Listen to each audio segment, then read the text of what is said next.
came across this image of a donut the other day and I thought it would make a great subject for watercolour painting. It's bright, colourful and fun. So this lesson doesn't have any particular underlying theme about watercolours, it's just for fun. Also, I think this is a great subject for practicing your painting techniques, whatever your level of skill with watercolours. I'll explain all the techniques I use to paint this watercolour donut composition so you can easily reproduce the same painting. And if you'd like to follow along, as usual, you'll find a link below this video to download a worksheet with a traceable template and all the reference material you'll need. As an added bonus at the end of the lesson, I've included a full-length version of the painting process from beginning to end. Be sure to watch the tutorial first, then you can follow every brushstroke I use to create this watercolour at the end of the video. So with that being said, let's have some fun. The first step, of course, is to transfer the drawing to a sheet of watercolour paper, then tape it down around all the sides. Before starting to paint the donut itself, you'll need to mask all those coloured sprinkles using some masking fluid like this. If you don't do this, it makes life pretty difficult if you have to paint around all of those tiny shapes. Needless to say, I don't fancy doing that. I also use the masking fluid to hide the two main highlights. The glazing on the donut is pretty shiny, so if you want to get a result with sharp highlights and a good range of depth, I think it's important to preserve these bright spots. I use just 4 paint colours for the main parts of this painting: quinacridone rose, French ultramarine, raw sienna and Payne's grey for the shadows. After the masking fluid has had time to dry, start painting the main shape of the donut using a very diluted mix of pink. Cover the whole of the shape with this diluted paint and make sure everything stays nice and wet. This is because you're going to charge in some extra colour while the surface is still damp. This wet on wet technique lets you establish the underlying colour of the donut and also start to build up the tonal range so you can get a more convincing three-dimensional form. You can use the reference photo from the worksheet as a guide, but notice how I'm dabbing stronger colour on the shaded parts of the donut and leaving the parts that are turned towards the light untouched so that the diluted pink colour shows through. For the most intense part of the shading, I'm using quinacridone rose mixed with a bit of French ultramarine. Leave this layer to dry before moving on. Now you can add some colour to the underside of the donut. I'm using raw sienna mixed with a small amount of quinacridone rose to achieve a pastry colour in harmony with the pink icing. Notice how the first layer of paint has a lighter appearance now that it's dry. This is typical of watercolour paints. So now I'm going to repeat the same process again by painting the donut with a weak diluted mix of pink and then charging in colour for the darker shaded parts. Around the two main highlights I'm leaving the first layer untouched so that the lightest valued pink colour shows through. This will make the colour values more progressive from light to dark on the finished painting. With the new layer of diluted paint complete and while the surface is still damp, I take advantage to blend in some darker toned paint, again trying to follow the differences in value that I can see in the reference photo. I'm using an intense mixture of pink for this new layer. If you've followed the painting method so far, you'll see that I'm using a mixture of techniques simultaneously. The first layer was left to dry completely before applying a new layer of paint. This is a wet on dry technique known as glazing. At the same time, each new layer uses a wet on wet technique of charging in so that the colours blend and diffuse on the surface without any hard brushstrokes. At this point I'm going to change methods and apply a glazing technique directly without pre-wetting the surface. The new layers of paint will increase the tonal value, but the shapes I paint will have hard, well-defined edges. I'm using a dark crimson colour to paint the shadow shapes on the inside of the donut ring and the bottom outer edge. This colour is made with a mixture of quinacridone rose, ultramarine and raw sienna. Leave this layer to dry, then mix up an even darker crimson colour and paint some smaller shapes to represent the strong shaded parts of the donut. So to sum up, I've used 4 applications of paint ranging from very light to very dark valued colours to create an impression of 3 dimensions. Now I'm going to start adding some shading using Payne's grey. I started with a very diluted mix of grey to paint the background around the paper baking cup. Without this, the edge of the white baking cup would be difficult to read. Then I started adding shading to the inside of the baking cup, starting with a diluted grey colour and then charging in a more intense mix of grey while the shape is still moist. I also added some Quin Rose to the Payne's Grey to paint a shadow colour close to the edge of the donut. This gives an impression of reflected light. Next I used the same method to paint the cast shadow, starting with a very diluted grey and using a charging in technique to adjust the intensity of the shadows close to the bottom edge of the baking cup.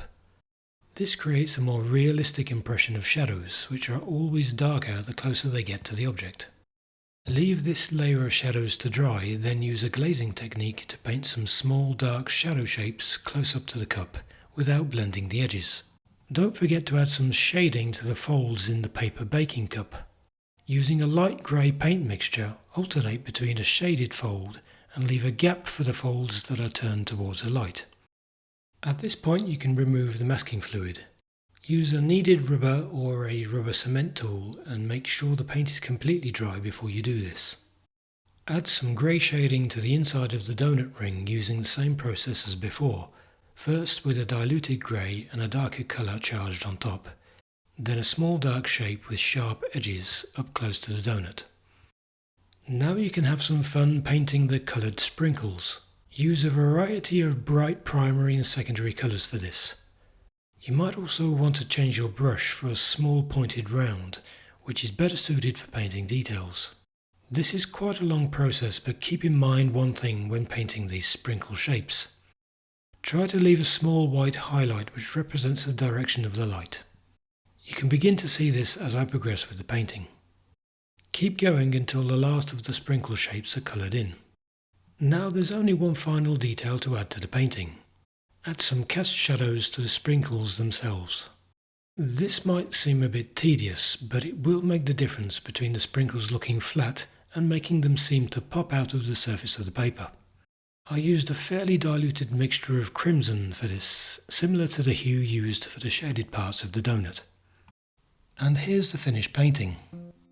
Don't forget, if you want to try this painting for yourself, you can download the worksheet from my website by following the link below this video.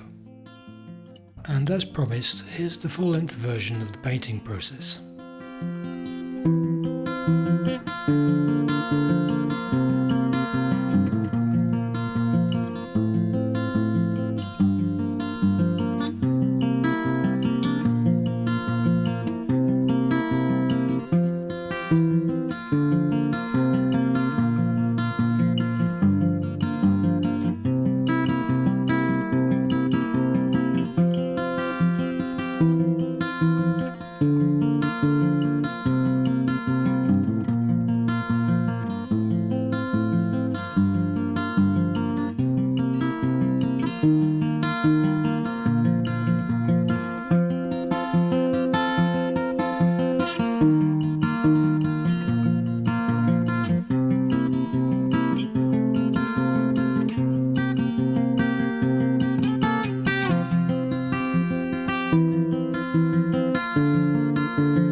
If you give this project a try for yourself, then let me know what you think in the comments below. And don't forget to hit the subscribe button to be alerted whenever I publish something new. Also, if you'd like to receive some free watercolour lessons that I only share with my newsletter subscribers, follow the link underneath this video to sign up.